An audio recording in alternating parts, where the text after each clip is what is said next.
Hi friends, welcome to Sakshi kitchen. ഇന്ന് ഞാൻ വന്നിരിക്കുന്നത് പഴവും മുട്ടയും ചേർത്ത് ഉണ്ടാക്കുന്ന റെസിപ്പി ആയിട്ടാണ്. അപ്പോൾ ചെയ്തെടുക്കുന്നത് എങ്ങനെയെന്ന് നോക്കി വരാം. അതിനായിട്ട് ഞാൻ ഇവിടെ 2 പഴം എടുത്തിട്ടുണ്ട്. നല്ലോണം പഴുത്ത പഴം വേണം എടുക്കാൻ. ഞാൻ എടുത്തിരിക്കുന്നത് റോബസ്റ്റ പഴമാണ്. ഇത് ചെറിയ റോബസ്റ്റയാണ്. ഇപ്പോൾ വലുതാണെങ്കിൽ 1.5 മുറി പഴം നിങ്ങൾ എടുത്താൽ മതിയേ.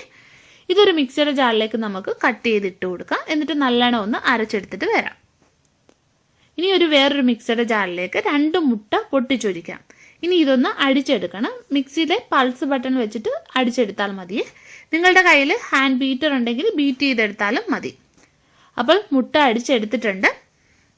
ഇനി ഇതിലേക്ക് 1/4 കപ്പ് പഞ്ചസാര ചേർക്കാം.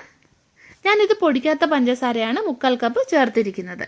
പഞ്ചസാരയുടെ അളവ് നിങ്ങളുടെ ഇഷ്ടത്തിന് മധുരത്തിനനുസരിച്ച് എടുക്കാവുന്നതാണ്. ഈ സമയത്ത് നിങ്ങൾ ഇതിലേക്ക് 1 ടീസ്പൂൺ വാനില എസൻസ് ചേർക്കാം. ഇപ്പോൾ നിങ്ങളുടെ കയ്യിൽ വാനില എസൻസ് ഇല്ലെങ്കിൽ കുറച്ച് ഏലക്കാപ്പൊടി ചേർത്ത് കൊടുത്താലും മതിയേ. അപ്പോൾ ഇത് അടിച്ചെടുത്തിട്ടുണ്ട്. ഇനി ഇതൊരു മിക്സിംഗ് ബൗളിലേക്ക് നമുക്ക് മാറ്റാം.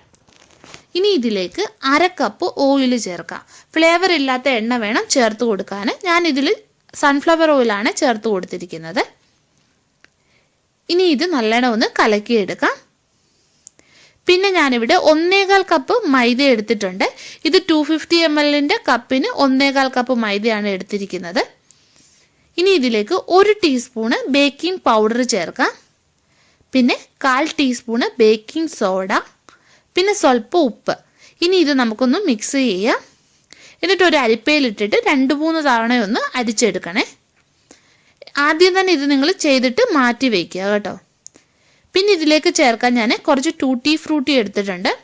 ഇതിലേക്ക് 1 ടീസ്പൂൺ മൈദയും കൂടി ഇട്ടിട്ട് ഒന്ന് ഇളക്കിയെടുക്കുകയാണ്. ഇനി ഈ ബാറ്ററിലേക്ക് നമ്മൾ അരച്ചു വെച്ചിരിക്കുന്ന പഴം ചേർത്തിട്ട് നല്ലോണം ഒന്ന് മിക്സ് ചെയ്തെടുക്കാം. നല്ലോണം മിക്സ് ചെയ്യുക. ഇനി ഇതിലേക്ക് എടുത്തു വെച്ചിരിക്കുന്ന മൈദ ഇട്ട് നമുക്ക് ഫോൾഡ് ചെയ്യാം. 3-4 പ്രാവശ്യമായിട്ട് മൈദ ഇട്ട് കൊടുത്താൽ മതി. ഇനി ഇതിലേക്ക് എടുത്തു വെച്ചിരിക്കുന്ന ടൂട്ടി ഫ്രൂട്ടി ഇട്ടിട്ട് ഒന്നുകൂടെ ഒന്ന് ഫോൾഡ് ചെയ്യാം. ഓവർ മിക്സിങ് ചെയ്യല്ലേ. ഇതിൽ ആദ്യം ഞാൻ വാനില എസൻസ് ചേർത്തിട്ടില്ലായിരുന്നു. അപ്പോൾ ഞാൻ ഈ സമയത്താണ് 1 ടീസ്പൂൺ വാനില എസൻസ് ചേർത്ത് കൊടുക്കുന്നത്. ഇനി ഇത് നമുക്ക് കേക്ക് ടിന്നിലേക്ക് ഒഴിക്കാം.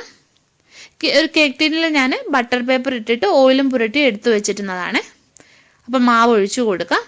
ഈ കൺസിസ്റ്റൻസിയിൽ വേണം കേക്കിൻ്റെ ബാറ്റർ ഇരിക്കാൻ. ബാറ്റർ ലൂസായിട്ട് പോവരുത്, കുറച്ച് കട്ടിയായിട്ട് വേണം ഇരിക്കാൻ, റിബൺ കൺസിസ്റ്റൻസിയിൽ. ഇനി ഇത് നല്ലോണം ഒന്ന് ടാപ്പ് ചെയ്തിട്ട് എയർ ബബിൾസ് എല്ലാം കളയാം. അതിനുശേഷം നമുക്ക് ബേക്ക് ചെയ്തെടുക്കാം. അപ്പോൾ ബേക്ക് ചെയ്യാനുള്ള പാത്രം ഞാൻ 10 മിനിറ്റ് പ്രീഹീറ്റ് ചെയ്ത് വെച്ചിട്ടുണ്ട്. ഇനി ഇതിലേക്ക് നമുക്ക് ഇറക്കി വയ്ക്കാം. ആദ്യം 10 മിനിറ്റോളം ഹൈ ഫ്ലെയിമിൽ ഇട്ടിട്ട് പിന്നെ മീഡിയം ടു ലോ ഫ്ലെയിമിലേക്ക് വയ്ക്കുക. എന്നിട്ട് ഇത് ബേക്ക് ചെയ്തെടുക്കുക. എനിക്ക് 50 മിനിറ്റ്സ് വേണ്ടി വന്ന ഇത് ബേക്കായി വരാൻ. ഓരോ ഫ്ലെയിമിൻ്റെ അനുസരിച്ചിട്ട് മാറ്റം വരാം. അപ്പോൾ കേക്ക് വെന്ത് വന്നിട്ടുണ്ട്.